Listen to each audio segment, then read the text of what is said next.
June 1, 2025 ఆదివారం మనం Madanapalle market సంబంధించి స్టాక్ అనేది ఏ విధంగా వచ్చింది ఏమి అనేది వీడియోలో మాట్లాడుకుందాం. లేట్ చేయకుండా వీడియో అనేది స్టార్ట్ చేసేద్దాం.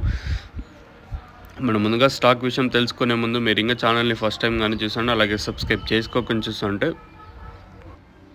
వెంటనే సబ్స్క్రైబ్ చేసుకోండి. ఇంకా లేట్ చేయకుండా వీడియో అనేది స్టార్ట్ చేద్దాం. ప్రస్తుతానికి స్టాక్ అనేది ఏ విధంగా వచ్చింది ఏమి అనేది వీడియోలో మాట్లాడుకుందాం. మనం ముందుగా స్టాక్ విషయం మాట్లాడుకునే ముందు నేను అంగల్ మార్కెట్ కూడా కొంచెం యావరేజ్గా కొంచెం ధర అయితే పెరిగిందని చెప్పొచ్చు. ములకల్చీరు మార్కెట్ కొంచెం అటు ఇటుగా జరిగినా కూడా అంగల్ మార్కెట్ కొంచెం పర్లేదని చెప్పొచ్చు. సో ఓవరాల్గా ఈరోజు మన మదనపల్లి మార్కెట్కి స్టాక్ ఎంత మాత్రం వచ్చింది ఏమి అనేది వీడియోలో మాట్లాడుకుందాం. మనం ముందుగా స్టార్టింగ్ మండీ లైన్లో మాట్లాడుకున్నట్టయితే స్టిల్ ఇంకా బండ్లు అయితే దింపే బండ్లు ఇంకా వెయిటింగ్ లిస్ట్లో అయితే ఉన్నాయి. 6:25 అయితే అవుతుంది. వాటికి కొంచెం లేట్గానే నేను స్టాక్ ఇన్ఫర్మేషన్ అయితే తీసుకున్నాను, ఎందుకంటే ఇంకా వచ్చే బండ్లు ఉంటాయి కదా.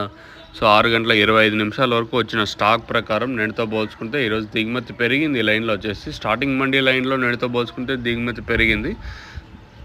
అలాగే ఆ పక్క మండీ లైన్లో ఇంకా స్టిల్ ఇంకా దింపుతా ఉన్నారు, ఇంకా దింపే బండ్లు ఉన్నాయి. కాబట్టి ఓవరాల్గా మార్కెట్ మొత్తం తీసుకొని అయితే నేటితో పోల్చుకుని దిగుమతి అయితే ఒక 5-10-15% మేర కొంచెం అడ్డు ఇటుగా దిగుమతులు అయితే వచ్చింటాయి. ఓవరాల్గా మార్కెట్ మొత్తం తీసుకున్నట్టయితే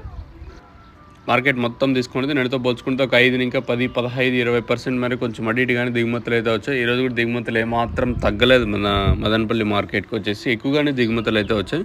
మరి వేలంపాట్లు అనేది ఏ విధంగా ఉంటాయి ఏమి ఎలా అనేది చూడాల్సి ఉంటుంది. ఇది మన మదనపల్లి మార్కెట్ సంబంధించి ఇన్ఫర్మేషన్. దిగుమతి అయితే ఒక 5-10-15-20% మేర దిగుమతి కొంచెం అటు ఇటుగానే వచ్చింది, ఏమాత్రం తగ్గలేదు మన మదనపల్లి మార్కెట్కి వచ్చేసి.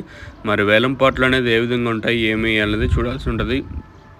దిగుమతులు రోజు రోజుకు తగ్గకపోవడం, రోజు రోజుకు అంటే ఎక్కువగానే ఉన్నాయి కానీ దిగుమతులు ఏమాత్రం తగ్గటం లేదు. సో ఓవరాల్గా మదనపల్లి మార్కెట్ తీసుకున్నా కూడా ఒక 5-10-15% మేర ఈరోజు కొంచెం అటు ఇటు దిగుమతులు అయితే వచ్చాయి. మరి వేలంపాట్లు అనేది ఏ విధంగా ఉంటాయి ఏమి ఎలా అనేది చూడాల్సి ఉంటుంది.